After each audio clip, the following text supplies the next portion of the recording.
In this video, get ready to dive into a world of mystery where secrets unravel in the most unexpected ways.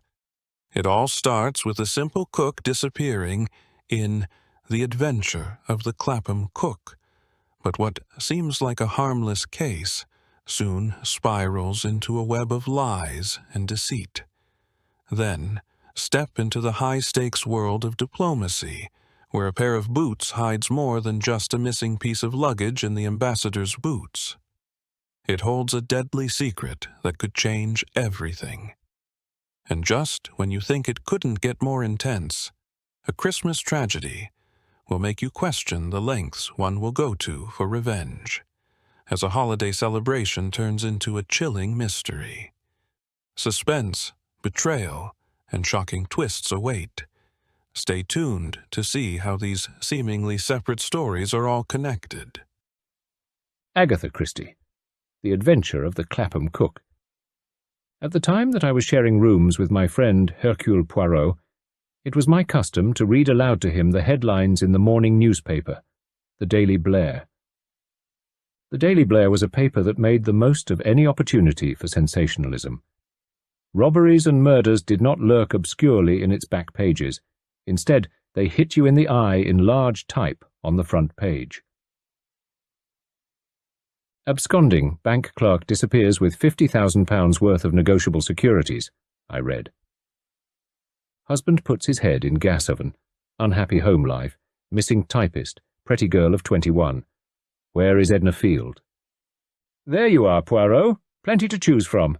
An absconding bank clerk, a mysterious suicide, a missing typist. Which will you have? My friend was in a placid mood. He quietly shook his head. I am not greatly attracted to any of them, mon ami. Today I feel inclined for the life of ease. It would have to be a very interesting problem to tempt me from my chair. See you, I have affairs of importance of my own to attend to. Such as?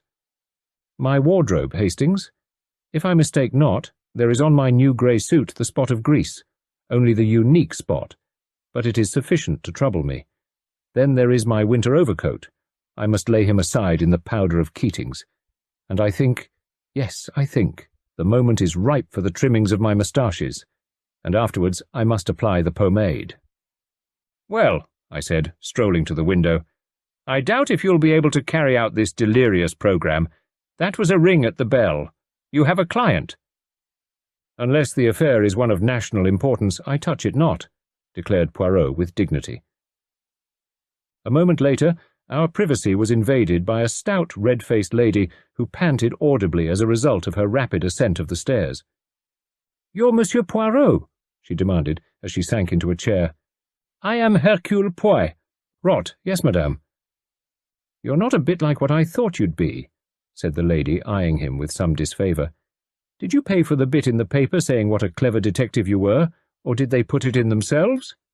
"Madame," said Poirot, drawing himself up. "I'm sorry, I'm sure, but you know what these papers are nowadays. You begin reading a nice article. What a bride said to her plain, unmarried friend. And it's all about a simple thing you buy at the chemist's and shampoo your hair with. Nothing but puff. But no offence taken, I hope. I'll tell you what I want you to do for me. I want you to find my cook." Poirot stared at her. For once his ready tongue failed him. I turned aside to hide the broadening smile I could not control. "It's all this wicked dole," continued the lady, "putting ideas into servants' heads, wanting to be typists and what-nots. Stop the dole, that's what I say. I'd like to know what my servants have to complain of. Afternoon and evening off a week, alternate Sundays, washing put out, same food as we have, and never a bit of margarine in the house, nothing but the very best butter." She paused for want of breath, and Poirot seized his opportunity. He spoke in his haughtiest manner, rising to his feet as he did so. "I fear you are making a mistake, madame. I am not holding an inquiry into the conditions of domestic service. I am a private detective."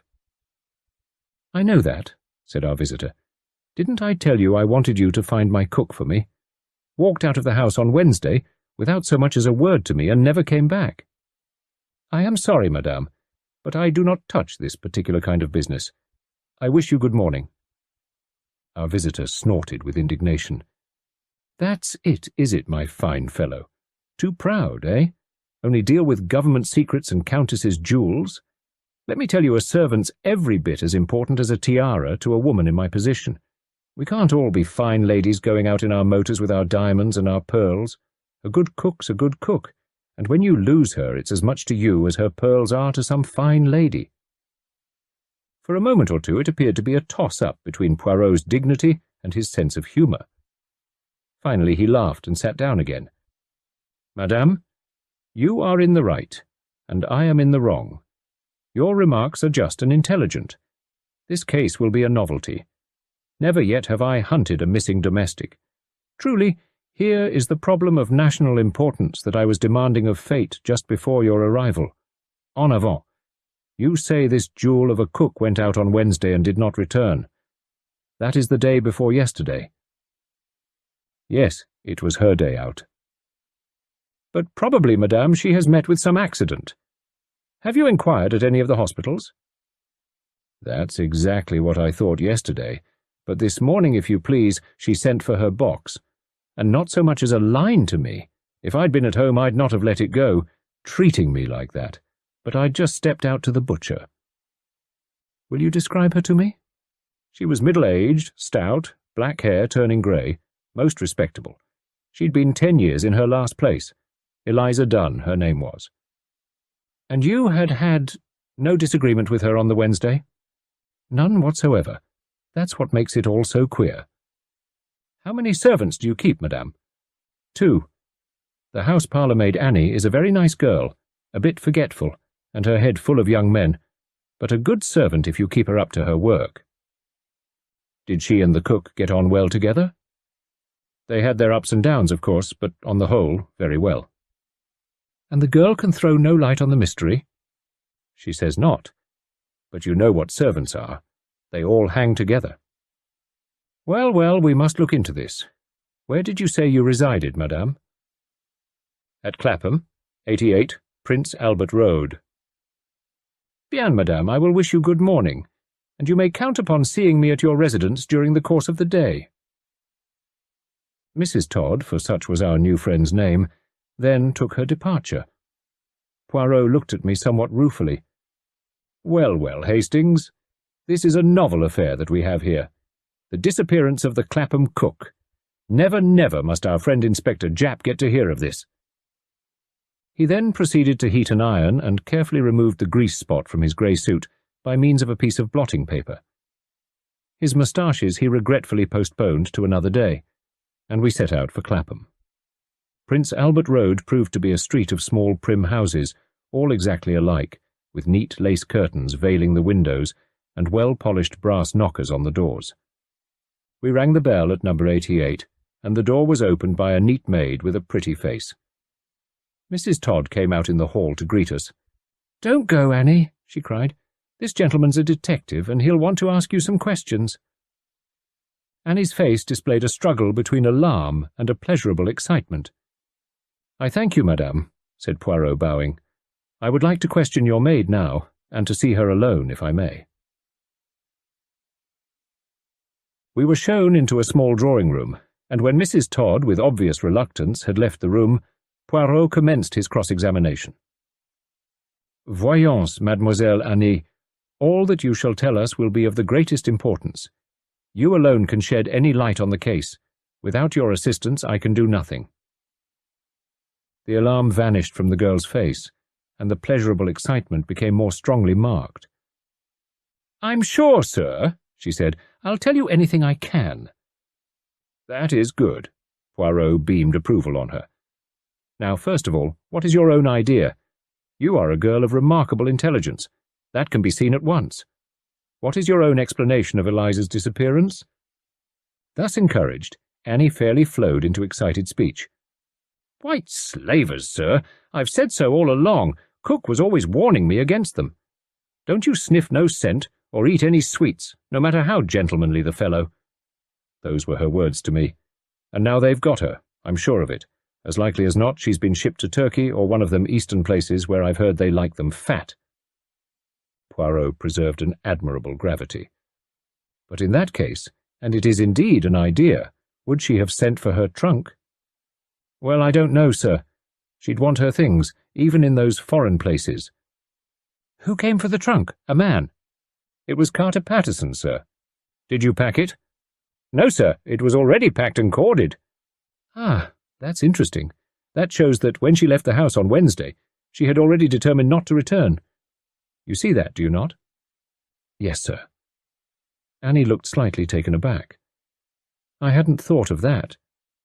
But it might still have been white slavers, mightn't it, sir? She added wistfully. Undoubtedly, said Poirot gravely. He went on. Did you both occupy the same bedroom? No, sir, we had separate rooms. And had Eliza expressed any dissatisfaction with her present post to you at all? Were you both happy here? She'd never mentioned leaving. The place is all right. The girl hesitated. Speak freely, said Poirot kindly. I shall not tell your mistress. Well, of course, sir, she's a caution, Mrs. is, but the food's good. Plenty of it, and no stinting. Something hot for supper, good outings, and as much frying fat as you like. And anyway, if Eliza did want to make a change, she'd never have gone off this way, I'm sure. She'd have stayed her month. Why, Mrs. could have a month's wag as out of her for doing this. And the work, it is not too hard.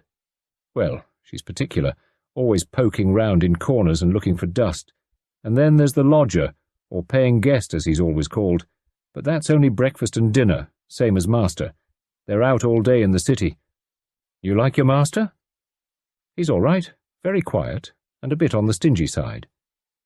You can't remember, I suppose, the last thing Eliza said before she went out? Yes, I can.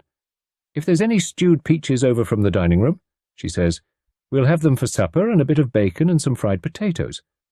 Mad over stewed peaches, she was. I shouldn't wonder if they didn't get her that way. Was Wednesday her regular day out? Yes, she had Wednesdays, and I had Thursdays. Poirot asked a few more questions, then declared himself satisfied. Annie departed, and Mrs. Todd hurried in, her face alight with curiosity. She had, I felt certain, bitterly resented her exclusion from the room during our conversation with Annie. Poirot, however, was careful to soothe her feelings tactfully. It is difficult, he explained, for a woman of exceptional intelligence such as yourself, madame, to bear patiently the roundabout methods we poor detectives are forced to use. To have patience with stupidity is difficult for the quick-witted. Having thus charmed away any little resentment on Mrs. Todd's part, he brought the conversation round to her husband and elicited the information that he worked with a firm in the city and would not be home until after 6. Doubtless he is very disturbed and worried by this unaccountable business, eh? It is not so. He's never worried, declared Mrs. Todd. Well, well, get another, my dear. That's all he said. He's so calm that it drives me to distraction sometimes. An ungrateful woman, he said. We are well rid of her. What about the other inmates of the house, madam? You mean Mr. Simpson, our paying guest? Well, as long as he gets his breakfast and his evening meal all right, he doesn't worry. What is his profession, madame?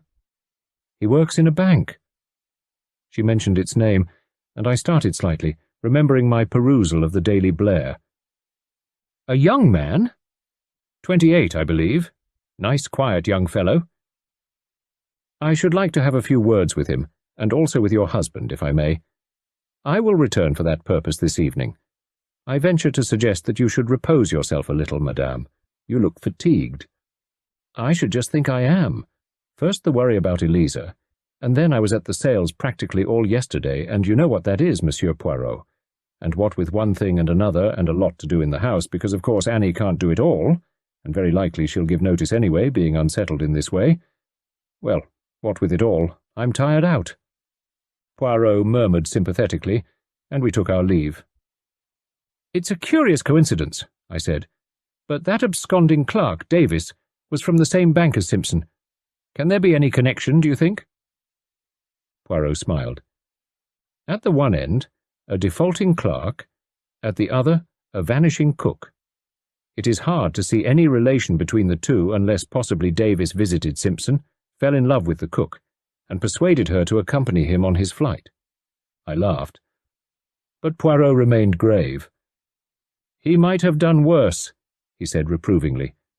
"Remember, Hastings, if you are going into exile, a good cook may be of more comfort than a pretty face."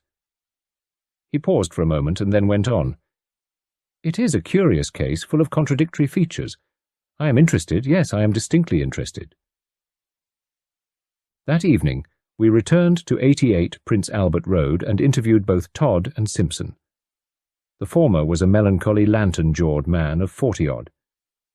"Oh, yes, he said vaguely. "Eliza, yes. A good cook, I believe, and economical. I make a strong point of economy." "Can you imagine any reason for her leaving you so suddenly?" "Oh, well," said Mr. Todd vaguely. "Servants, you know. My wife worries too much, worn out from always worrying. The whole problem's quite simple, really. Get another, my dear, I say. Get another. That's all there is to it. No good crying over spilt milk." Mr. Simpson was equally unhelpful. He was a quiet, inconspicuous young man with spectacles. "I must have seen her, I suppose," he said. "Elderly woman, wasn't she? Of course, it's the other one I see always, Annie. Nice girl. Very obliging." "Were those two on good terms with each other?" Mr. Simpson said he couldn't say, he was sure. He supposed so. "Well, we get nothing of interest there, mon ami," said Poirot as we left the house. Our departure had been delayed by a burst of vociferous repetition from Mrs. Todd, who repeated everything she had said that morning at rather greater length. "Are you disappointed?" I asked. "Did you expect to hear something?" Poirot shook his head. "There was a possibility, of course," he said, "but I hardly thought it likely." The next development was a letter which Poirot received on the following morning. He read it, turned purple with indignation, and handed it to me. "Mrs. Todd regrets that after all she will not avail herself of Mr. Poirot's services. After talking the matter over with her husband, she sees that it is foolish to call in a detective about a purely domestic affair. Mrs. Todd encloses a guinea for consultation fee." "Aha!" cried Poirot angrily. "And they think to get rid of Hercule Poirot like that? As a favour, a great favour, I consent to investigate their miserable little two-penny-halfpenny affair, and they dismiss me comme ça. Here, I mistake not, is the hand of Mr. Todd. But I say no, 36 times no. I will spend my own guineas, 3,600 of them if need be, but I will get to the bottom of this matter." "Yes," I said, "but how?" Poirot calmed down a little. "D'abord," he said, "we will advertise in the papers. Let me see. Yes, something like this. If Eliza Dunn will communicate with this address, she will hear of something to her advantage. Put it in all the papers you can think of, Hastings. Then I will make some little inquiries of my own. Go, go. All must be done as quickly as possible." I did not see him again until the evening, when he condescended to tell me what he had been doing. "I have made inquiries at the firm of Mr. Todd. He was not absent on Wednesday, and he bears a good character. So much for him.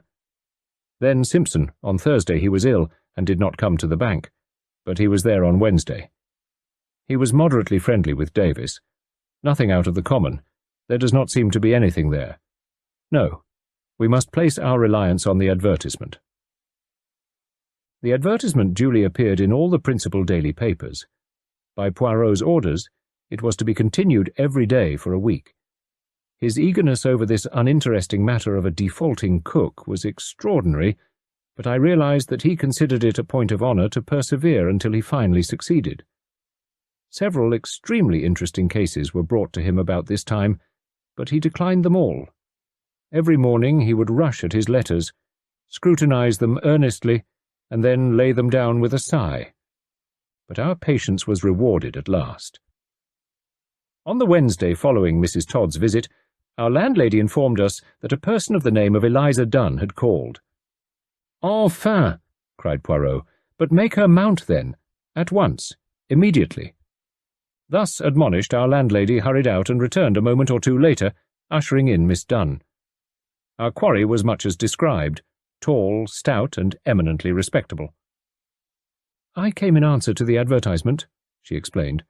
"I thought there must be some muddle or other, and that perhaps you didn't know I'd already got my legacy." Poirot was studying her attentively. He drew forward a chair with a flourish. "The truth of the matter is," he explained, "that your late mistress, Mrs. Todd, was much concerned about you. She feared some accident might have befallen you." Eliza Dunn seemed very much surprised. "Didn't she get my letter, then?" "She got no word of any kind." He paused, and then said persuasively, "Recount to me the whole story, will you not?" Eliza Dunn needed no encouragement. She plunged at once into a lengthy narrative. "I was just coming home on Wednesday night and had nearly got to the house when a gentleman stopped me. A tall gentleman he was, with a beard and a big hat. 'Miss Eliza Dunn?' he said. 'Yes,' I said. 'I've been inquiring for you at number 88, he said. 'They told me I might meet you coming along here. Miss Dunn, I have come from Australia specially to find you. Do you happen to know the maiden name of your maternal grandmother?' 'Jane Emmett,' I said. 'Exactly,' he said. 'Now, Miss Dunn, although you may never have heard of the fact, your grandmother had a great friend, Eliza Leach. This friend went to Australia, where she married a very wealthy settler. Her 2 children died in infancy, and she inherited all her husband's property. She died a few months ago, and by her will you inherit a house in this country and a considerable sum of money.' 'You could have knocked me down with a feather,' continued Miss Dunn. 'For a minute I was suspicious, and he must have seen it, for he smiled.' 'Quite right to be on your guard, Miss Dunn,' he said. 'Here are my credentials.' He handed me a letter from some lawyers in Melbourne, Hurst and Crotchet, and a card. He was Mr. Crotchet. 'There are 1 or 2 conditions,' he said. 'Our client was a little eccentric, you know. The bequest is conditional on your taking possession of the house, it is in Cumberland, before 12 o'clock tomorrow. The other condition is of no importance. It is merely a stipulation that you should not be in domestic service.' My face fell. 'Oh, Mr. Crotchet,' I said. 'I'm a cook. Didn't they tell you at the house?' 'Dear, dear,' he said. 'I had no idea of such a thing. I thought you might possibly be a companion or governess there. This is very unfortunate. Very unfortunate indeed.' 'Shall I have to lose all the money?' I said, anxious-like. He thought for a minute or two. 'There are always ways of getting round the law, Miss Dunn,' he said at last. 'We as lawyers know that. The way out here is for you to have left your employment this afternoon.' 'But my month,' I said. 'My dear Miss Dunn,' he said with a smile, 'you can leave an employer any minute by forfeiting a month's wages. Your mistress will understand in view of the circumstances. The difficulty is time. It is imperative that you should catch the 11:05 from King's Cross to the north. I can advance you £10 or so for the fare, and you can write a note at the station to your employer. I will take it to her myself and explain the whole circumstances.' I agreed, of course, and an hour later I was in the train, so flustered that I didn't know whether I was on my head or heels. Indeed, by the time I got to Carlisle, I was half inclined to think the whole thing was one of those confidence tricks you read about. But I went to the address he had given me, solicitors they were, and it was all right. A nice little house and an income of £300 a year. These lawyers knew very little. They'd just got a letter from a gentleman in London instructing them to hand over the house to me and $150 for the first 6 months. Mr. Crotchet sent up my things to me, but there was no word from Mrs. I supposed she was angry and grudged me my bit of luck. She kept back my box, too, and sent my clothes in paper parcels. But there, of course, if she never had my letter, she might think it a bit cool of me. Poirot had listened attentively to this long history. Now he nodded his head as though completely satisfied. "Thank you, mademoiselle. There had been, as you say, a little muddle. Permit me to recompense you for your trouble." He handed her an envelope. "You return to Cumberland immediately? A little word in your ear. Do not forget how to cook. It is always useful to have something to fall back upon in case things go wrong." "Credulous," he murmured, as our visitor departed. "But perhaps not more than most of her class." His face grew grave. "Come, Hastings. There is no time to be lost. Get a taxi while I write a note to Jap." Poirot was waiting on the doorstep when I returned with the taxi. "Where are we going?" I asked anxiously. "First, to dispatch this note by special messenger." This was done, and re-entering the taxi, Poirot gave the address to the driver. 88 Prince Albert Road, Clapham. So we are going there. May we, though frankly I fear we shall be too late. Our bird will have flown, Hastings. Who is our bird? Poirot smiled. The inconspicuous Mr. Simpson. What? I exclaimed. Oh, come now, Hastings. Do not tell me that all is not clear to you now. The cook was got out of the way, I realized that, I said, slightly piqued. But why? Why should Simpson wish to get her out of the house? Did she know something about him? Nothing whatever. Well, then. But he wanted something that she had. Money? The Australian legacy? No, my friend, something quite different. He paused a moment and then said gravely, a battered tin trunk. I looked sideways at him.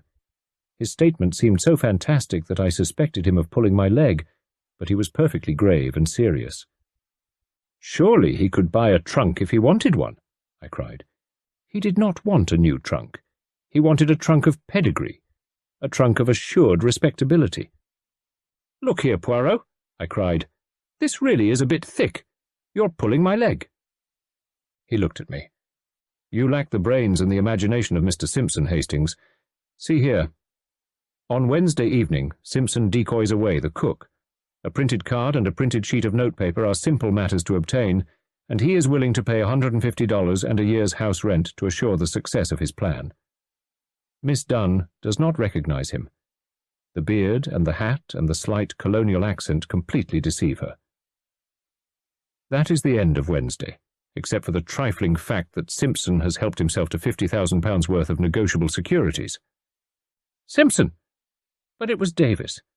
If you will kindly permit me to continue, Hastings. Simpson knows that the theft will be discovered on Thursday afternoon. He does not go to the bank on Thursday, but he lies in wait for Davis when he comes out to lunch. Perhaps he admits the theft and tells Davis he will return the securities to him. Anyhow, he succeeds in getting Davis to come to Clapham with him. It is the maid's day out, and Mrs. Todd was at the sales, so there is no one in the house. When the theft is discovered and Davis is missing, the implication will be overwhelming. Davis is the thief. Mr. Simpson will be perfectly safe and can return to work on the morrow like the honest clerk they think him. And Davis? Poirot made an expressive gesture and slowly shook his head. It seems too cold-blooded to be believed. And yet, what other explanation can there be, mon ami? The one difficulty for a murderer is the disposal of the body, and Simpson had planned that out beforehand. I was struck at once by the fact that, although Eliza Dunn obviously meant to return that night when she went out, witness her remark about the stewed peaches, yet her trunk was already packed when they came for it. It was Simpson who sent word to Carter Patterson to call on Friday, and it was Simpson who corded up the box on Thursday afternoon. What suspicion could possibly arise? A maid leaves and sends for her box. It is labelled and addressed ready in her name, probably to a railway station within easy reach of London. On Saturday afternoon, Simpson, in his Australian disguise, claims it. He affixes a new label and address and redispatches it somewhere else, again to be left till called for.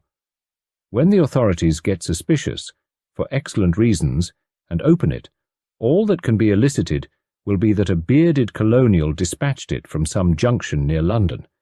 There will be nothing to connect it with 88 Prince Albert Road. Ah, here we are. Poirot's prognostications had been correct.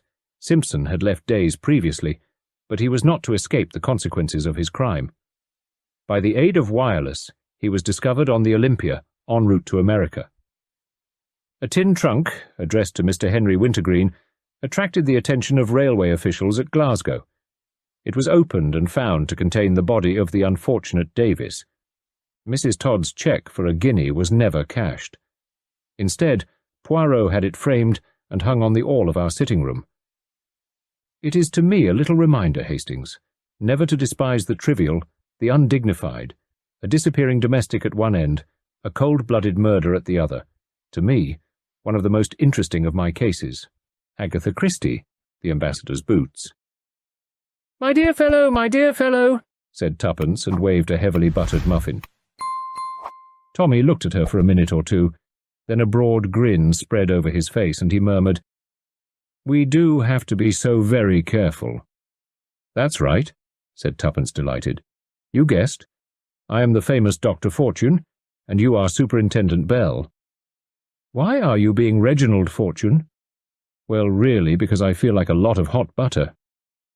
"That is the pleasant side of it," said Tommy, "but there is another. You will have to examine horribly smashed faces and very extra dead bodies a good deal." In answer, Tuppence threw across a letter. Tommy's eyebrows rose in astonishment. "Randolph Wilmot, the American ambassador. I wonder what he wants." "We shall know tomorrow at 11 o'clock. Punctually to the time named, Mr. Randolph Wilmot, United States Ambassador to the Court of St. James, was ushered into Mr. Blunt's office. He cleared his throat and commenced speaking in a deliberate and characteristic manner. "I have come to you, Mr. Blunt. By the way, it is Mr. Blunt himself to whom I am speaking, is it not?" "Certainly," said Tommy. "I am Theodore Blunt, the head of the firm." "I always prefer to deal with heads of departments," said Mr. Wilmot. "It is more satisfactory in every way. As I was about to say, Mr. Blunt, this business gets my goat. There's nothing in it to trouble Scotland Yard about. I'm not a penny the worse in any way, and it's probably all due to a simple mistake. But all the same, I don't see just how that mistake arose. There's nothing criminal in it, I dare say, but I'd like just to get the thing straightened out. It makes me mad not to see the why and wherefore of a thing." "Absolutely," said Tommy. Mr. Wilmot went on. He was slow and given to much detail. At last Tommy managed to get a word in. "Quite so," he said. "The position is this. You arrived by the liner Nomadic a week ago. In some way your kit bag and the kit bag of another gentleman, Mr. Ralph Westerham, whose initials are the same as yours, got mixed up. You took Mr. Westerham's kit bag, and he took yours. Mr. Westerham discovered the mistake immediately, sent round your kit bag to the embassy, and took away his own. Am I right so far?" "That is precisely what occurred. The two bags must have been practically identical, and with the initials R.W. being the same in both cases, it is not difficult to understand that an error might have been made. I myself was not aware of what had happened until my valet informed me of the mistake, and that Mr. Westerham, he is a senator, and a man for whom I have a great admiration, had sent round for his bag and returned mine. Then I don't see— But you will see. That's only the beginning of the story. Yesterday, as it chanced, I ran up against Senator Westerham, and I happened to mention the matter to him jestingly. To my great surprise, he did not seem to know what I was talking about, and when I explained, he denied the story absolutely. He had not taken my bag off the ship in mistake for his own, in fact. He had not travelled with such an article amongst his luggage. What an extraordinary thing. Mr. Blunt, it is an extraordinary thing. There seems no rhyme or reason in it. Why, if anyone wanted to steal my kit bag, he could do so easily enough without resorting to all this roundabout business. And anyway, it was not stolen but returned to me. On the other hand, if it were taken by mistake, why use Senator Westerham's name? It's a crazy business, but just for curiosity I mean to get to the bottom of it. I hope the case is not too trivial for you to undertake? Not at all. It is a very intriguing little problem, capable, as you say, of many simple explanations, but nevertheless baffling on the face of it. The first thing, of course, is the reason of the substitution, if substitution it was.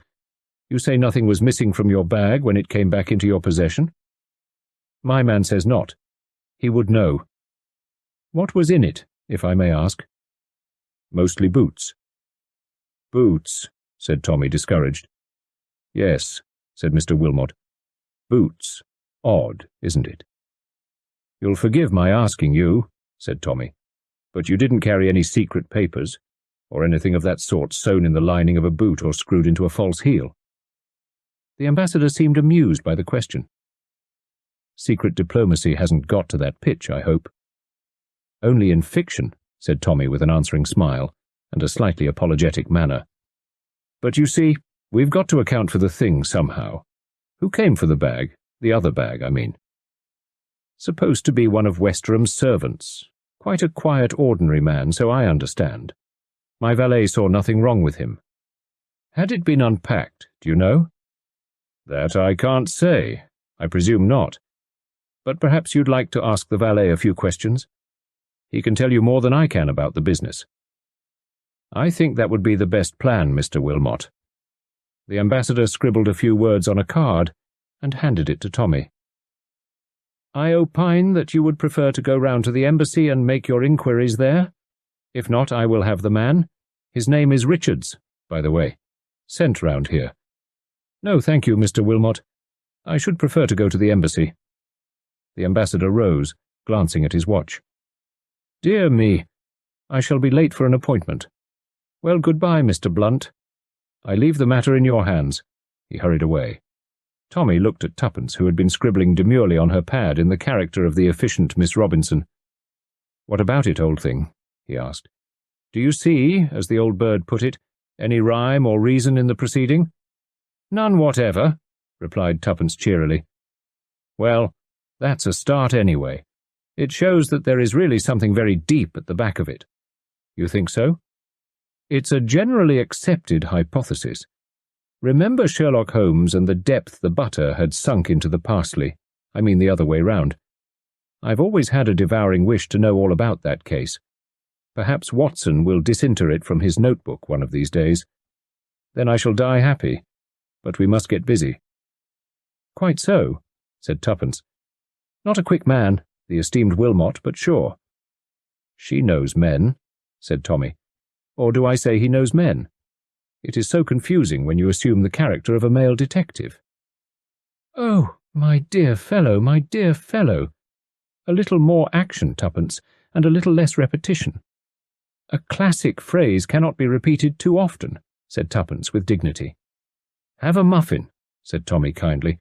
Not at 11 o'clock in the morning, thank you. Silly case, this. Boots, you know why boots? Well, said Tommy, why not? It doesn't fit. Boots.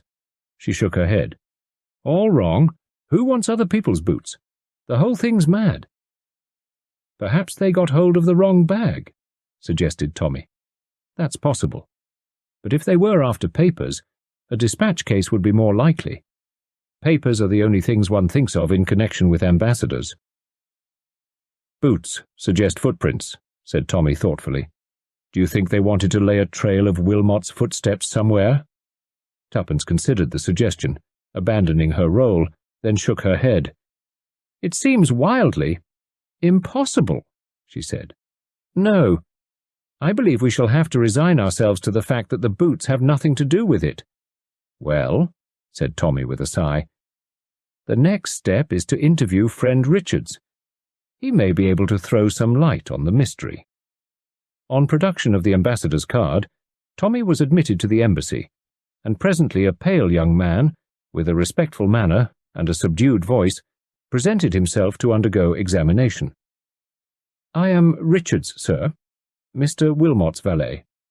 I understood you wished to see me. Yes, Richards. Mr. Wilmot called on me this morning, and suggested that I should come round and ask you a few questions. It is this matter of the kit bag. Mr. Wilmot was rather upset over the affair, I know, sir. I can hardly see why, since no harm was done. I certainly understood from the man who called for the other bag that it belonged to Senator Westerham. But of course I may have been mistaken.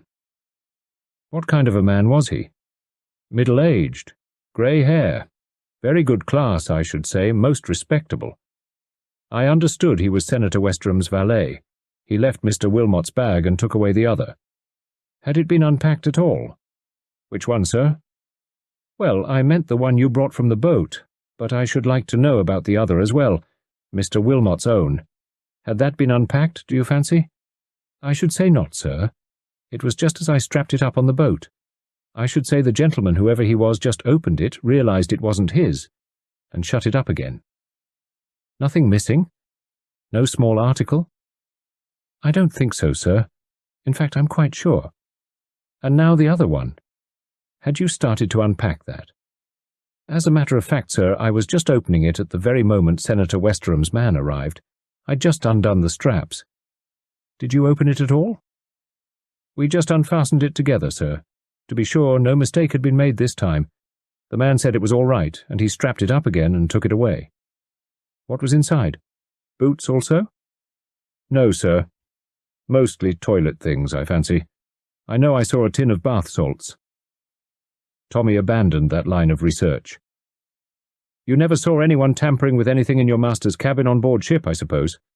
Oh, no, sir. Never anything suspicious of any kind? And what do I mean by that, I wonder, he thought to himself with a trace of amusement. Anything suspicious, just words. But the man in front of him hesitated. Now that I remember it. Yes, said Tommy eagerly. What? I don't think it could have anything to do with it. But there was a young lady. Yes? A young lady, you say? What was she doing? She was taken faint, sir. A very pleasant young lady. Miss Eileen O'Hara, her name was. A dainty-looking lady, not tall, with black hair. Just a little foreign-looking. Yes, said Tommy, with even greater eagerness. As I was saying, she was taken queer. Just outside Mr. Wilmot's cabin. She asked me to fetch the doctor. I helped her to the sofa, and then went off for the doctor. I was some time finding him, and when I found him and brought him back, the young lady was nearly all right again. Oh, said Tommy. You don't think, sir? It's difficult to know what to think, said Tommy non-committally. Was this Miss O'Hara travelling alone? Yes, I think so, sir. You haven't seen her since you landed? No, sir. Well, said Tommy, after a minute or two spent in reflection. I think that's all. Thank you, Richards. Thank you, sir. Back at the office of the detective agency, Tommy retailed his conversation with Richards to Tuppence, who listened attentively. What do you think of it, Tuppence?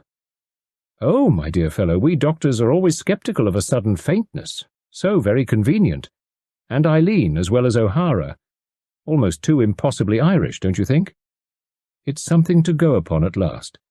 Do you know what I am going to do, Tuppence? Advertise for the lady. What? Yes. Any information respecting Miss Eileen O'Hara, known to have travelled such and such a ship and such a date. Either she'll answer it herself if she's genuine, or someone may come forward to give us information about her. So far, it's the only hope of a clue. You'll also put her on her guard, remember? Well, said Tommy, one's got to risk something. I still can't see any sense in the thing, said Tuppence, frowning. If a gang of crooks get hold of the ambassador's bag for an hour or two, and then send it back, what possible good can it do them? Unless there are papers in it they want to copy, and Mr. Wilmot swears there was nothing of the kind. Tommy stared at her thoughtfully. You put these things rather well, Tuppence, he said at last. You've given me an idea. It was 2 days later. Tuppence was out to lunch. Tommy, alone in the austere office of Mr. Theodore Blunt, was improving his mind by reading the latest sensational thriller. The door of the office opened and Albert appeared. A young lady to see you, sir, Miss Cicely March. She says she has called in answer to an advertisement. Show her in at once, cried Tommy, thrusting his novel into a convenient drawer. In another minute, Albert had ushered in the young lady. Tommy had just time to see that she was fair-haired and extremely pretty when the amazing occurrence happened. The door through which Albert had just passed out was rudely burst open. In the doorway stood a picturesque figure, a big, dark man, Spanish in appearance, with a flaming red tie. His features were distorted with rage, and in his hand was a gleaming pistol. So this is the office of Mr. Busybody Blunt, he said in perfect English. His voice was low and venomous. Hands up at once, or I shoot. It sounded no idle threat. Tommy's hands went up obediently. The girl, crouched against the wall, gave a gasp of terror. This young lady will come with me, said the man. Yes, you will, my dear. You have never seen me before, but that doesn't matter. I can't have my plans ruined by a silly little chit like you. I seem to remember that you were one of the passengers on the Nomadic. You must have been peering into things that didn't concern you. But I've no intention of letting you blab any secrets to Mr. Blunt here. A very clever gentleman, Mr. Blunt, with his fancy advertisements. But as it happens, I keep an eye on the advertisement columns. That's how I got wise to his little game. You interest me exceedingly, said Tommy, Won't you go on?" "Cheek won't help you, Mr. Blunt. From now on you're a marked man. Give up this investigation, and we'll leave you alone. Otherwise, God help you. Death comes swiftly to those who thwart our plans." Tommy did not reply.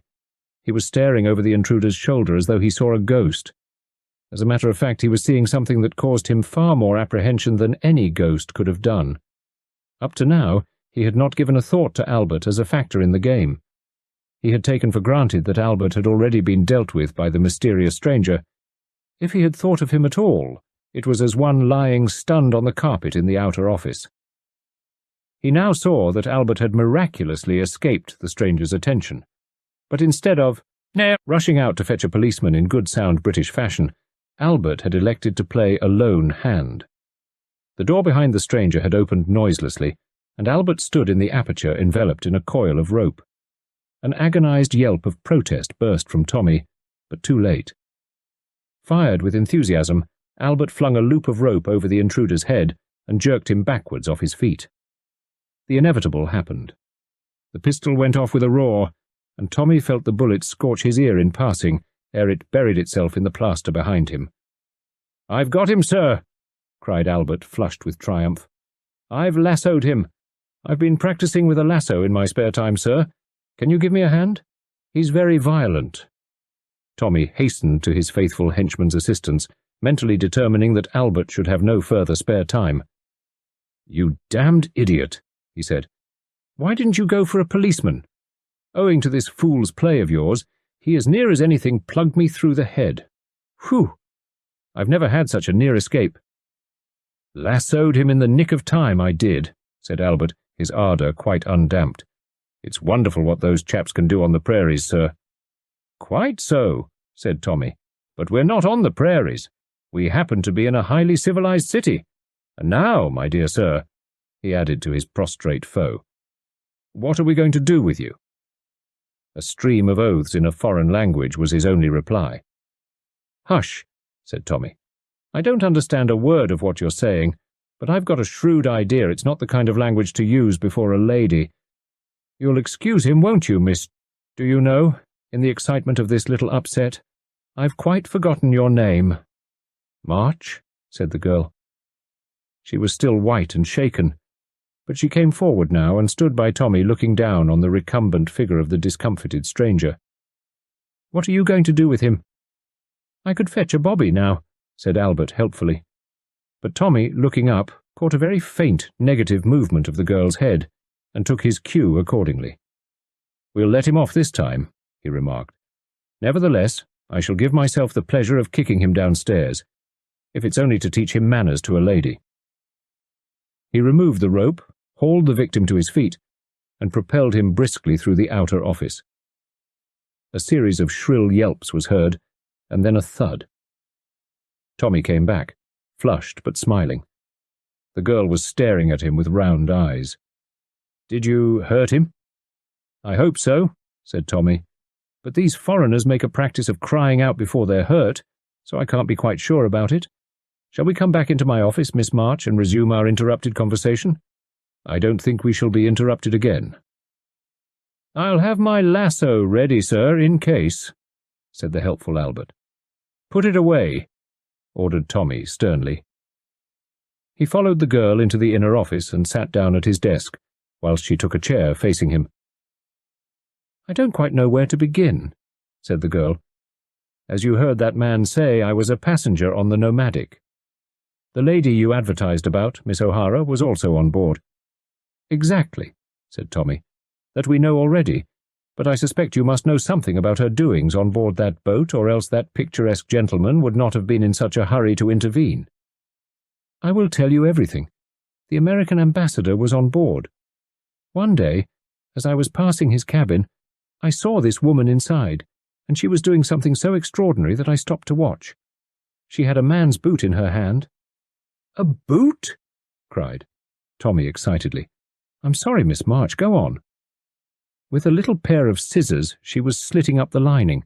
Then she seemed to push something inside. Just at that minute the doctor and another man came down the passage, and immediately she dropped back on the couch and groaned. I waited, and I gathered from what was being said that she had pretended to feel faint.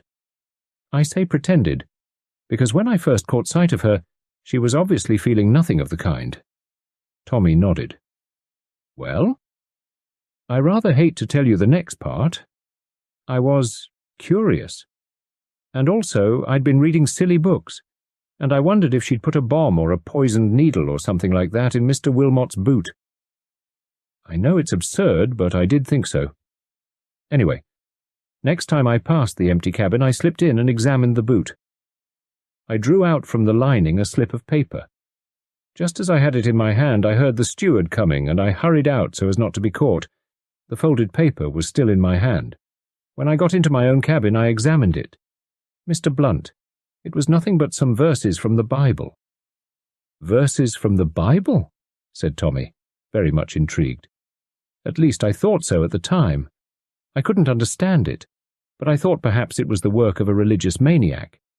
Anyway, I didn't feel it was worthwhile replacing it.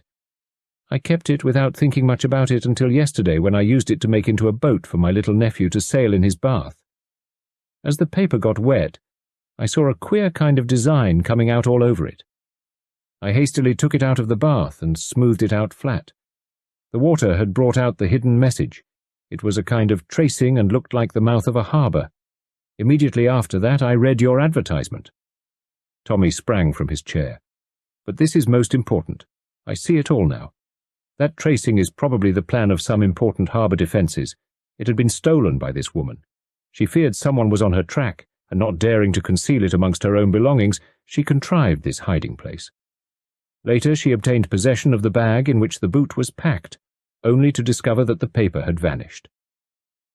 Tell me, Miss March, you have brought this paper with you? The girl shook her head. It's at my place of business. I run a beauty parlour in Bond Street. I am really an agent for the cyclamen preparations in New York. That is why I had been over there. I thought the paper might be important, so I locked it up in the safe before coming out. Ought not Scotland Yard to know about it? Yes, indeed. Then shall we go there now, get it out, and take it straight to Scotland Yard? I am very busy this afternoon, said Tommy, adopting his professional manner and consulting his watch. The Bishop of London wants me to take up a case for him. A very curious problem, concerning some vestments and 2 curates. Then in that case, said Miss March, rising, I will go alone. Tommy raised a hand in protest. As I was about to say, he said, the bishop must wait. I will leave a few words with Albert. I am convinced, Miss March, that until that paper has been safely deposited with Scotland Yard, you are in active danger. Do you think so? Said the girl doubtfully. I don't think. I'm sure. Excuse me. He scribbled some words on the pad in front of him, then tore off the leaf and folded it. Taking his hat and stick, he intimated to the girl that he was ready to accompany her. In the outer office, he handed the folded paper to Albert with an air of importance. I am called out on an urgent case. Explain that to his good lordship if he comes. Here are my notes on the case for Miss Robinson. Very good, sir, said Albert, playing up. And what about the Duchess's pearls? Tommy waved his hand irritably. That must wait also. He and Miss March hurried out. Halfway down the stairs they encountered Tuppence coming up. Tommy passed her with a brusque. Late again, Miss Robinson. I am called out on an important case. Tuppence stood still on the stairs and stared after them. Then, with raised eyebrows, she went on up to the office. As they reached the street, a taxi came sailing up to them. Tommy, on the point of hailing it, changed his mind. Are you a good walker, Miss March? He asked seriously. Yes. Why? Hadn't we better take that taxi? It will be quicker. Perhaps you did not notice. That taxi driver has just refused a fare a little lower down the street. He was waiting for us. Your enemies are on the lookout. If you feel equal to it, it would be better for us to walk to Bond Street. In the crowded streets, they will not be able to attempt much against us. Very well, said the girl rather doubtfully. They walked westwards. The streets, as Tommy had said, were crowded and progress was slow. Tommy kept a sharp lookout. Occasionally, he drew the girl to one side with a quick gesture, though she herself had seen nothing suspicious. Suddenly glancing at her, he was seized with compunction. "I say, you look awfully done up. The shock of that man. Come into this place and have a good cup of strong coffee. I suppose you wouldn't hear of a nip of brandy?" The girl shook her head with a faint smile. "Coffee be it, then," said Tommy. "I think we can safely risk its being poisoned." They lingered some time over their coffee, and finally set off at a brisker pace. "We've thrown them off, I think," said Tommy, looking over his shoulder. Cyclamen Lentid was a small establishment in Bond Street, with pale pink taffeta curtains and 1 or 2 jars of face cream and a cake of soap decorating the window. Cicely March entered, and Tommy followed. The place inside was tiny. On the left was a glass counter with toilet preparations. Behind this counter was a middle-aged woman with grey hair and an exquisite complexion, who acknowledged Cicely March's entrance with a faint inclination of the head before continuing to talk to the customer she was serving. This customer was a small, dark woman. Her back was to them, and they could not see her face. She was speaking in slow, difficult English. On the right was a sofa and a couple of chairs with some magazines on a table. Here sat 2 men apparently bored husbands waiting for their wives. Cicely March passed straight on through a door at the end, which she held ajar for Tommy to follow her. As he did so, the woman customer exclaimed, "Ah, but I think that is an amico of mine," and rushed after them, inserting her foot in the door just in time to prevent its closing. At the same time, the 2 men rose to their feet. One followed her through the door, the other advanced to the shop attendant and clapped his hand over her mouth to drown the scream rising to her lips. In the meantime, things were happening rather quickly beyond the swing door. As Tommy passed through, a cloth was flung over his head, and a sickly odour assailed his nostrils. Almost as soon, however, it was jerked off again, and a woman's scream rang out. Tommy blinked a little and coughed as he took in the scene in front of him. On his right was the mysterious stranger of a few hours ago, and busily fitting handcuffs upon him was one of the bored men from the shop parlour. Just in. Front of him was Cicely March, wrestling vainly to free herself, whilst the woman customer from the shop held her firmly pinioned. As the latter turned her head, and the veil she wore unfastened itself and fell off, the well-known features of Tuppence were revealed. "Well done, Tuppence," said Tommy, moving forward. "Let me give you a hand. I shouldn't struggle if I were you, Miss O'Hara. Or do you prefer to be called Miss March?" "This is Inspector Grace, Tommy," said Tuppence. "As soon as I read the note you left, I rang up Scotland Yard, and Inspector Grace and another man met me outside here." "Very glad to get hold of this gentleman," said the inspector, indicating his prisoner. "He's wanted badly, but we've never had cause to suspect this place. Thought it was a genuine beauty shop." "You see," explained Tommy gently, "we do have to be so very careful. Why should anyone want the ambassador's bag for an hour or so?" I put the question the other way round, supposing it was the other bag that was the important one. Someone wanted that bag to be in the ambassador's possession for an hour or so. Much more illuminating. Diplomatic luggage is not subjected to the indignities of a customs examination. Clearly smuggling. But smuggling of what? Nothing too bulky. At once I thought of drugs. Then that picturesque comedy was enacted in my office.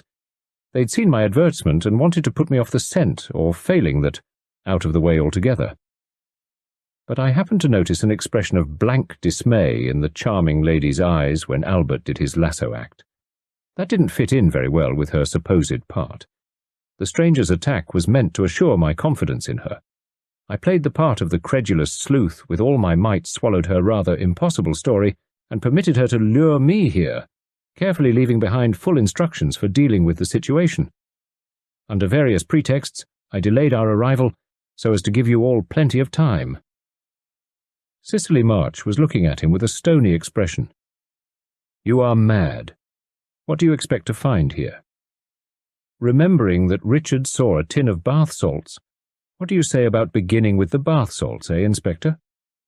"A very sound idea, sir." He picked up one of the dainty pink tins and emptied it on the table. The girl laughed. "Genuine crystals, said Tommy. Nothing more deadly than carbonate of soda. Try the safe, suggested Tuppence. There was a small wall safe in the corner. The key was in the lock.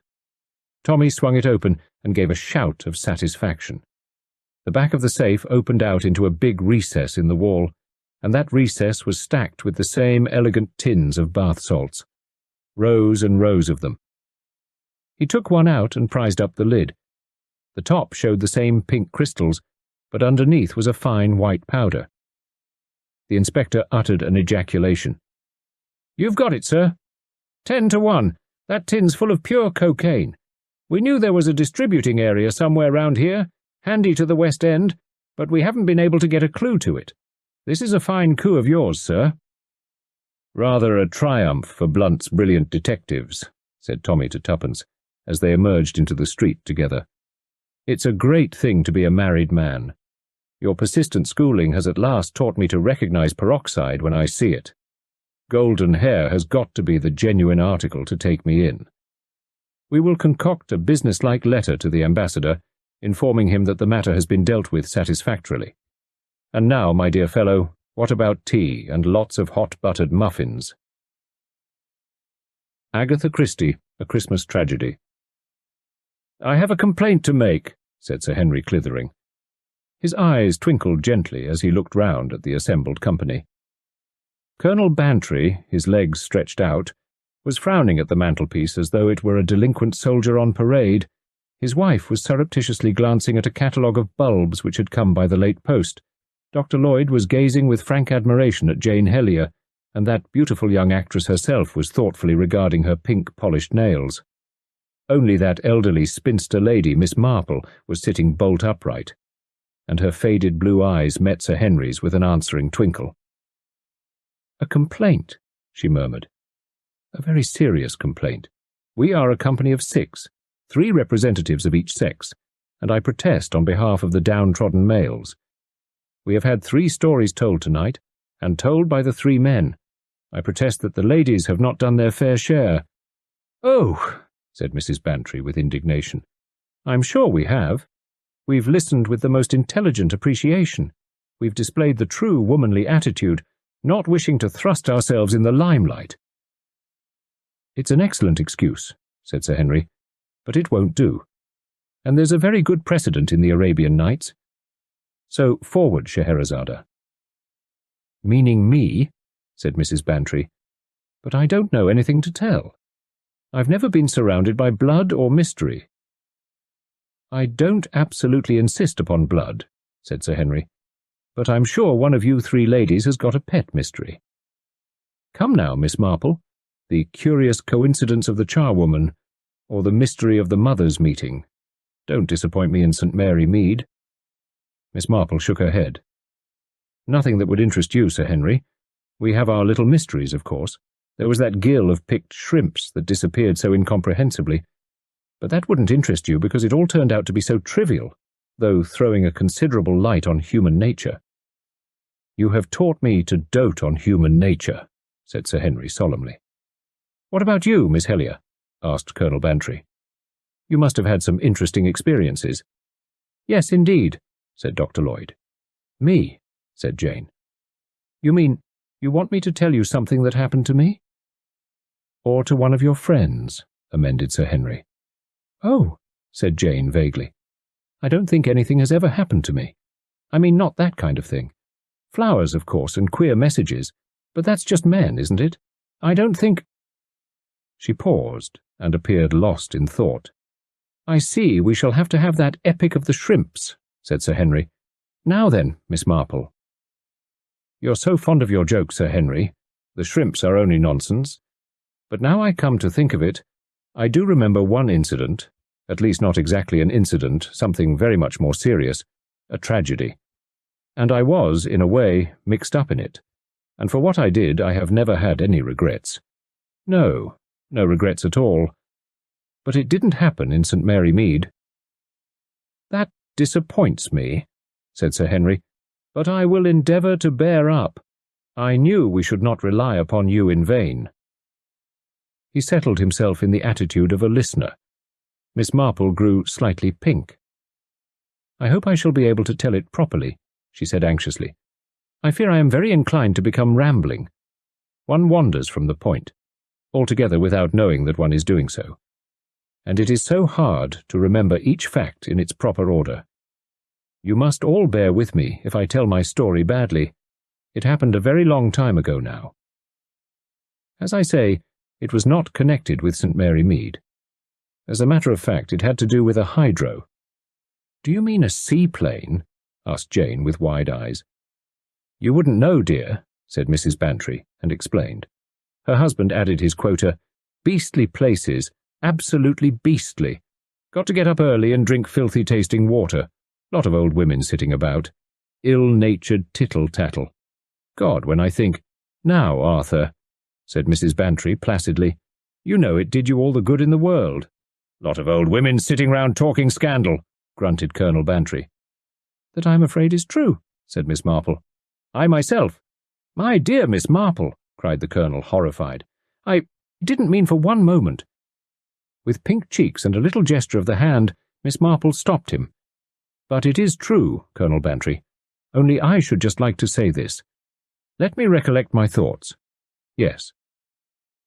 Talking scandal, as you say, well, it is done a good deal, and people are very down on it, especially young people.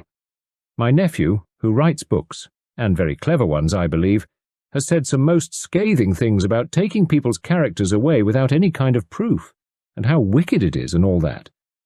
But what I say is that none of these young people ever stop to think. They really don't examine the facts. Surely the whole crux of the matter is this. How often is tittle-tattle, as you call it, true? And I think if, as I say, they really examined the facts, they would find that it was true 9 times out of 10. That's really just what makes people so annoyed about it. The inspired guess, said Sir Henry. No, not that. Not that at all. It's really a matter of practice and experience. An Egyptologist, so I've heard, if you show him one of those curious little beetles, can tell you by the look and the feel of the thing what date BC it is, or if it's a Birmingham imitation. And he can't always give a definite rule for doing so. He just knows. His life has been spent handling such things. And that's what I'm trying to say. Very badly, I know. What my nephew calls superfluous women have a lot of time on their hands, and their chief interest is usually people. And so, you see, they get to be what one might call experts. Now, young people nowadays, they talk very freely about things that weren't mentioned in my young days, but on the other hand, their minds are terribly innocent. They believe in everyone and everything, and if one tries to warn them ever so gently, they tell one that one has a Victorian mind, and that, they say, is like a sink. After all, said Sir Henry, what is wrong with a sink? Exactly, said Miss Marple eagerly. It's the most necessary thing in any house, but of course not romantic. Now I must confess that I have my feelings, like everyone else, and I have sometimes been cruelly hurt by unthinking remarks. I know gentlemen are not interested in domestic matters, but I must just mention my maid Ethel, a very good-looking girl and obliging in every way. Now I realized as soon as I saw her that she was the same type as Annie Webb and poor Mrs. Brewitt's girl.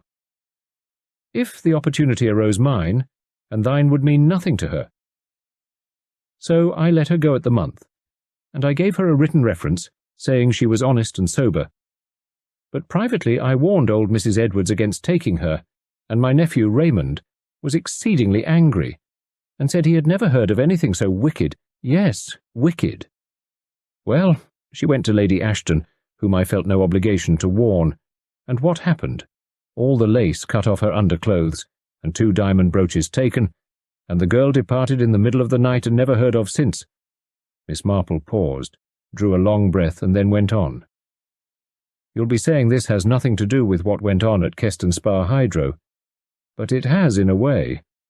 It explains why I felt no doubt in my mind the first moment I saw the Sanders together that he meant to do away with her. Eh? Said Sir Henry, leaning forward. Miss Marple turned a placid face to him. As I say, Sir Henry, I felt no doubt in my own mind. Mr. Sanders was a big, good-looking, florid-faced man, very hearty in his manner and popular with all, and nobody could have been pleasanter to his wife than he was, but I knew he meant to make away with her. "My dear Miss Marple." "Yes, I know. That's what my nephew Raymond West would say. He'd tell me I hadn't a shadow of proof. But I remember Walter Hones, who kept the Green Man. Walking home with his wife one night, she fell into the river, and he collected the insurance money, and one or two other people that are walking about scot-free to this day. One indeed in our own class of life. Went to Switzerland for a summer holiday climbing with his wife. I warned her not to go. The poor dear didn't get angry with me as she might have done. She only laughed. It seemed to her funny that a queer, old thing like me should say such things about her Harry. Well, there was an accident, and Harry is married to another woman now. But what could I do? I knew, but there was no proof." "Oh, Miss Marple," cried Mrs. Bantry, "you don't really mean— My dear, these things are very common indeed, and gentlemen are especially tempted, being so much the stronger. So easy if a thing looks like an accident. As I say, I knew at once with the Sanders. It was on a tram. It was full inside, and I had to go on top. We all three got up to get off, and Mr. Sanders lost his balance and fell right against his wife, sending her head first down the stairs. Fortunately, the conductor was a very strong young man and caught her." "But surely that must have been an accident." "Of course it was an accident. Nothing could have looked more accidental. But Mr. Saunders had been in the merchant service, so he told me, and a man who can keep his balance on a nasty tilting boat doesn't lose it on top of a tram if an old woman like me doesn't. Don't tell me." "At any rate, we can take it that you made up your mind, Miss Marple," said Sir Henry. "Made it up then and there?" The old lady nodded. "I was sure enough, and another incident in crossing the street not long afterwards made me surer still. Now I ask you, what could I do, Sir Henry? Here was a nice, contented, happy little married woman shortly going to be murdered." "My dear lady, you take my breath away. That's because, like most people nowadays, you won't face facts. You prefer to think such a thing couldn't be.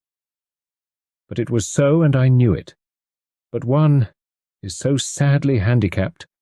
I couldn't, for instance, go to the police, and to warn the young woman would, I could see, be useless. She was devoted to the man. I just made it my business to find out as much as I could about them. One has a lot of opportunities doing one's needlework round the fire. Mrs. Sanders, Gladys her name was only too willing to talk. It seems they had not been married very long. Her husband had some property that was coming to him, but for the moment they were very badly off. In fact, they were living on her little income. One has heard that tale before. She bemoaned the fact that she could not touch the capital. It seems that somebody had had some sense somewhere, but the money was hers to will away. I found that out, and she and her husband had made wills in favour of each other directly after their marriage. Very touching. Of course, when Jack's affairs came right, that was the burden all day long, and in the meantime they were very hard up indeed. Actually had a room on the top floor, all among the servants, and so dangerous in case of fire, though, as it happened, there was a fire escape just outside their window. I inquired carefully if there was a balcony. Dangerous things. Balconies. One push, you know. I made her promise not to go out on the balcony. I said I'd had a dream. That impressed her. One can do a lot with superstition sometimes. She was a fair girl, rather washed-out complexion, and an untidy roll of hair on her neck. Very credulous. She repeated what I had said to her husband, and I noticed him looking at me in a curious way once or twice. He wasn't credulous, and he knew I'd been on that tram. But I was very worried, terribly worried, because I couldn't see how to circumvent him. I could prevent anything happening at the hydro, just by saying a few words to show him I suspected.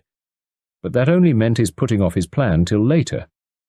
No, I began to believe that the only policy was a bold one, somehow or other to lay a trap for him. If I could induce him to attempt her life in a way of my own choosing, well, then he would be unmasked, and she would be forced to face the truth, however much of a shock it was to her. "You take my breath away," said Dr. Lloyd. "What conceivable plan could you adopt?" "I'd have found one. Never fear," said Miss Marple. "But the man was too clever for me. He didn't wait. He thought I might suspect, and so he struck before I could be sure. He knew I would suspect an accident, so he made it murder." A little gasp went round the circle. Miss Marple nodded and set her lips grimly together. "I'm afraid I've put that rather abruptly. I must try and tell you exactly what occurred. I've always felt very bitterly about it. It seems to me that I ought somehow to have prevented it. But doubtless Providence knew best. I did what I could, at all events. There was what I can only describe as a curiously eerie feeling in the air. There seemed to be something weighing on us all, a feeling of misfortune. To begin with, there was George, the hall porter, had been there for years and knew everybody. Bronchitis and pneumonia, and passed away on the 4th day. Terribly sad. A real blow to everybody. And 4 days before Christmas, too. And then one of the housemaids, such a nice girl, a septic finger, actually died in 24 hours. I was in the drawing-room with Miss Trollope and old Mrs. Carpenter, and Mrs. Carpenter was being positively ghoulish, relishing it all, you know. "Mark my words," she said. "This isn't the end. You know the saying, never two without three. I've proved it true time and again. There'll be another death, not a doubt of it. And we shan't have long to wait. Never two without three." As she said the last words, nodding her head and clicking her knitting needles, I just chanced to look up, and there was Mr. Sanders standing in the doorway. Just for a minute he was off guard, and I saw the look in his face, as plain as plain. I shall believe till my dying day that it was that ghoulish Mrs. Carpenter's words that put the whole thing into his head. I saw his mind working. He came forward into the room, smiling in his genial way. "Any Christmas shopping I can do for you ladies?" he asked. "I'm going down to Keston presently." He stayed a minute or two, laughing and talking, and then went out. As I tell you, I was troubled, and I said straight away, "Where's Mrs. Sanders? Does anyone know?" Mrs. Trollope said she'd gone out to some friends of hers, the Mortimers, to play bridge, and that eased my mind for the moment. But I was still very worried and most uncertain as to what to do. About half an hour later I went up to my room. I met Dr. Coles, my doctor, there, coming down the stairs as I was going up, and as I happened to want to consult him about my rheumatism, I took him into my room with me then and there. He mentioned to me then, in confidence, he said, about the death of the poor girl Mary. The manager didn't want the news to get about, he said, so would I keep it to myself. Of course, I didn't tell him that we'd all been discussing nothing else for the last hour, ever since the poor girl breathed her last. These things are always known at once, and a man of his experience should know that well enough. But Dr. Coles always was a simple, unsuspicious fellow who believed what he wanted to believe, and that's just what alarmed me a minute later. He said as he was leaving that Sanders had asked him to have a look at his wife. It seemed she'd been seedy of late, indigestion, etc. Now that very self-same day Gladys Sanders had said to me that she'd got a wonderful digestion and was thankful for it. You see? All my suspicions of that man came back 100-fold. He was preparing the way. For what? Dr. Coles left before I could make up my mind whether to speak to him or not, though really if I had spoken I shouldn't have known what to say. As I came out of my room, the man himself, Sanders, came down the stairs from the floor above. He was dressed to go out, and he asked me again if he could do anything for me in the town. It was all I could do to be civil to the man. I went straight into the lounge and ordered tea. It was just on 5:30, I remember. Now I'm very anxious to put clearly what happened next. I was still in the lounge at 6:45 when Mr. Sanders came in. There were 2 gentlemen with him, and all 3 of them were inclined to be a little on the lively side. Mr. Sanders left his 2 friends and came right over to where I was sitting with Miss Trollope.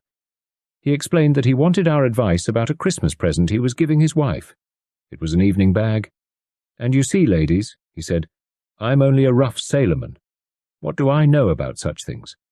I've had 3 sent to me on approval, and I want an expert opinion on them." We said, of course, that we would be delighted to help him, and he asked if we'd mind coming upstairs, as his wife might come in any minute if he brought the things down. So we went up with him. I shall never forget what happened next. I can feel my little fingers tingling now. Mr. Sanders opened the door of the bedroom and switched on the light. I don't know which of us saw it first. Mrs. Sanders was lying on the floor, face downwards, dead. I got to her first. I knelt down and took her hand and felt for the pulse, but it was useless. The arm itself was cold and stiff. Just by her head was a stocking filled with sand, the weapon she had been struck down with. Miss Trollope, silly creature, was moaning and moaning by the door and holding her head. Sanders gave a great cry of, my wife, and rushed to her. I stopped him touching her. You see, I was sure at the moment he had done it, and there might have been something that he wanted to take away or hide. Nothing must be touched, I said. Pull yourself together, Mr. Sanders. Miss Trollope, please go down and fetch the manager. I stayed there, kneeling by the body. I wasn't going to leave Sanders alone with it, and yet I was forced to admit that if the man was acting, he was acting marvellously. He looked dazed and bewildered and scared out of his wits. The manager was with us in no time. He made a quick inspection of the room, then turned us all out and locked the door, the key of which he took. Then he went off and telephoned to the police. It seemed a positive age before they came. We learnt afterwards that the line was out of order. The manager had to send a messenger to the police station, and the hydro is right out of the town, up on the edge of the moor, and Mrs. Carpenter tried us all very severely. She was so pleased at her prophecy of never two without three coming true so quickly. Sanders, I hear, wandered out into the grounds, clutching his head and groaning and displaying every sign of grief. However, the police came at last. They went upstairs with the manager and Mr. Sanders. Later they sent down for me. I went up. The inspector was there, sitting at a table writing. He was an intelligent-looking man, and I liked him. "Miss Jane Marple?" he said. "Yes." "I understand, madam, that you were present when the body of the deceased was found?" I said I was, and I described exactly what had occurred. I think it was a relief to the poor man to find someone who could answer his questions coherently, having previously had to deal with Sanders and Emily Trollope, who, I gather, was completely demoralized.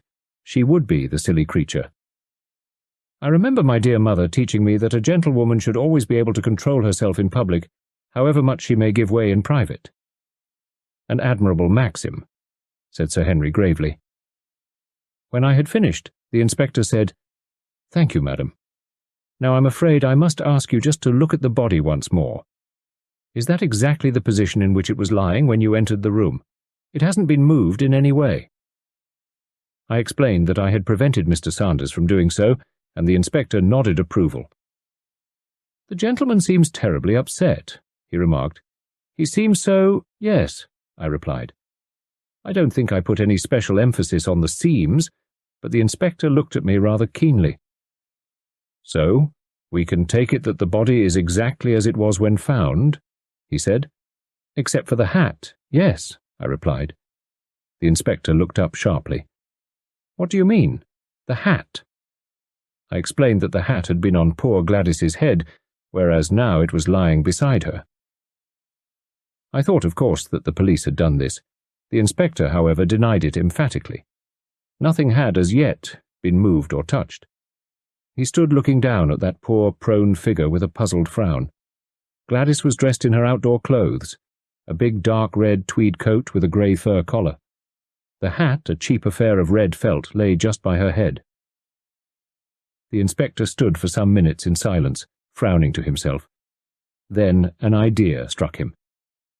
"Can you by any chance remember, madam, whether there were earrings in the ears or whether the deceased habitually wore earrings?" Now, fortunately, I am in the habit of observing closely. I remembered that there had been a glint of pearls just below the hat brim. Though I had paid no particular notice to it at the time, I was able to answer his first question in the affirmative. "Then that settles it. The lady's jewel case was rifled, not that she had anything much of value, I understand, and the rings were taken from her fingers. The murderer must have forgotten the earrings and come back for them after the murder was discovered. A cool customer. Or perhaps—" He stared round the room and said slowly, "He may have been concealed here in this room, all the time." But I negatived that idea.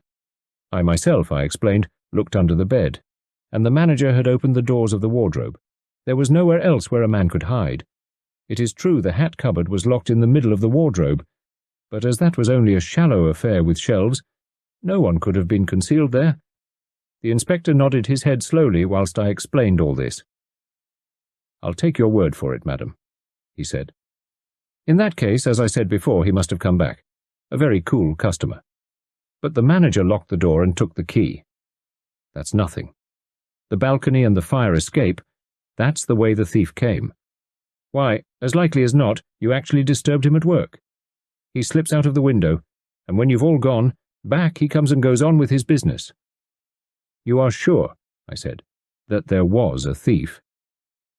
He said dryly, "Well, it looks like it, doesn't it?" But something in his tone satisfied me. I felt that he wouldn't take Mr. Sanders in the role of the bereaved widower too seriously. You see, I admit it frankly.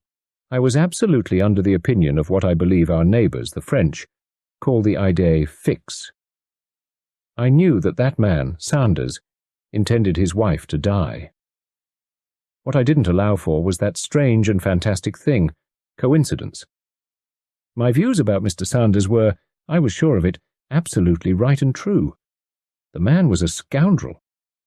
But although his hypocritical assumptions of grief didn't deceive me for a minute, I do remember feeling at the time that his surprise and bewilderment were marvellously well done. They seemed absolutely natural, if you know what I mean. I must admit that after my conversation with the inspector, a curious feeling of doubt crept over me. Because if Sanders had done this dreadful thing, I couldn't imagine any conceivable reason why he should creep back by means of the fire escape and take the earrings from his wife's ears. It wouldn't have been a sensible thing to do, and Sanders was such a very sensible man. That's just why I always felt he was so dangerous. Miss Marple looked round at her audience. You see perhaps what I am coming to? It is, so often, the unexpected that happens in this world. I was so sure, and that, I think, was what blinded me. The result came as a shock to me, for it was proved, beyond any possible doubt, that Mr. Sanders could not possibly have committed the crime. A surprised gasp came from Mrs. Bantry. Miss Marple turned to her. "I know, my dear, that isn't what you expected when I began this story. It wasn't what I expected either.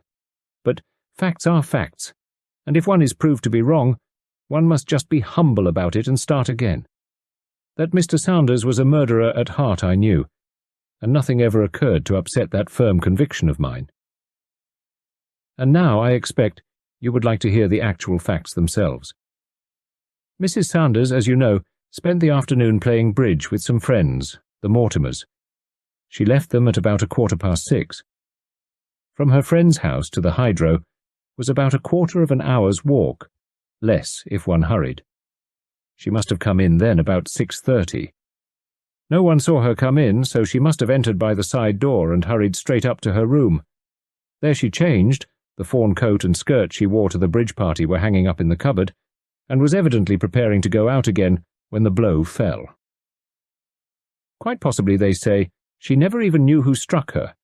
The sandbag, I understand, is a very efficient weapon. That looks as though the attackers were concealed in the room, possibly in one of the big wardrobe cupboards, the one she didn't open. Now, as to the movements of Mr. Sanders. He went out, as I have said, at about 5:30, or a little after. He did some shopping at a couple of shops, and at about 6 o'clock he entered the Grand Spa Hotel, where he encountered 2 friends, the same with whom he returned to the hydro later. They played billiards, and, I gather, had a good many whiskies and sodas together. These 2 men, Hitchcock and Spender their names were actually with him the whole time from 6 o'clock onwards. They walked back to the hydro with him, and he only left them to come across to me and Miss Trollope. That, as I told you, was about 7:15, at which time his wife must have been already dead. I must tell you that I talked myself to these 2 friends of his. I did not like them. They were neither pleasant nor gentlemanly men, but I was quite certain of one thing, that they were speaking the absolute truth when they said that Sanders had been the whole time in their company. There was just one other little point that came up. It seems that while bridge was going on, Mrs. Sanders was called to the telephone. A Mr. Littleworth wanted to speak to her. She seemed both excited and pleased about something, and incidentally made 1 or 2 bad mistakes. She left rather earlier than they had expected her to do. Mr. Sanders was asked whether he knew the name of Littleworth as being one of his wife's friends, but he declared he had never heard of anyone of that name. And to me that seems borne out by his wife's attitude. She, too, did not seem to know the name of Littleworth. Nevertheless, she came back from the telephone smiling and blushing, so it looks as though whoever it was did not give his real name, and that in itself has a suspicious aspect, does it not? Anyway, that is the problem that was left. The burglar story, which seems unlikely, or the alternative theory that Mrs. Sanders was preparing to go out and meet somebody. Did that somebody come to her room by means of the fire escape? Was there a quarrel? Or did he treacherously attack her? Miss Marple stopped. "Well," said Sir Henry, "what is the answer?" "I wondered if any of you could guess." "I'm never good at guessing," said Mrs. Bantry. "It seems a pity that Sanders had such a wonderful alibi, but if it satisfied you, it must have been all right." Jane Hellier moved her beautiful head and asked a question. "Why?" she said. "Was the hat cupboard locked?" "How very clever of you, my dear," said Miss Marple, beaming. "That's just what I wondered myself, though the explanation was quite simple. In it were a pair of embroidered slippers and some pocket handkerchiefs that the poor girl was embroidering for her husband for Christmas. That's why she locked the cupboard. The key was found in her handbag." "Oh," said Jane, "then it isn't very interesting after all." "Oh, but it is," said Miss Marple.